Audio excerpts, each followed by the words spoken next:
today we're going to talk about the history of domestication of animals. Animals are a huge part of every human society. We rely on them, we provide for them, and we even love them. But how did the wild creatures who shared a world with our ancient ancestors become so integral to our way of life? Kim Worley, the Associate Professor of Molecular and Human Genetics at Baylor College of Medicine, said that the history of domestication is interesting because it changed human history. Today, we'll take a look at how domestic animals have been instrumental in our progress as a species. Dogs were the first animals to be domesticated before early humans had even formed organized communities. The mandible of a domestic dog was found buried with the remains of two early humans in Germany, leading scientists to believe that dogs were domesticated more than 30,000 years ago. Dogs were selectively bred for certain traits and characteristics, leading to a variety of breeds with a variety of roles. They are the only large canine to have been successfully domesticated. Cats began cohabiting with humans around 8,000 years ago in Mesopotamia. Scientists at Tufts University explain this phenomenon by noting that as societies began to become more organized and fruitful, they were able to produce and store excess crops.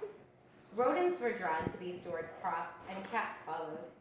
Humans began housing cats as pest control, and they've been a part of every human society since. While humans and cats certainly have a mutually beneficial relationship, some people argue that cats aren't truly domesticated because they aren't reliant on humans for survival or even to thrive. Dogs were used for hunting and herding, cats are used for pest control and mayhem. But when it comes to meat, milk, labor, and hides, humans turn to domesticating livestock. The first farm animals were grazing herbivores around 10,000 years ago in the earliest human settlements along the Fertile Crescent. Grazing herbivores are the easiest to domesticate because wild, uncultivated food sources were readily available. Grain-fed herbivores, specifically chickens, were first domesticated around 8,000 years ago in Eastern Asia. Grain-fed herbivores are reliant on cultivated crops, which can mean some more planning and labor for the humans that care for them. Beasts of burden, such as ox, camels, and mules, were quickly domesticated by every early society. Although those large animals required more resources and manpower to care for, they also provided a huge source of labor. The National Geographic Society has said that societies would have been completely unable to create the complex infrastructure necessary for increasingly dense populations without the work power of these labored animals. Which leads to my final point.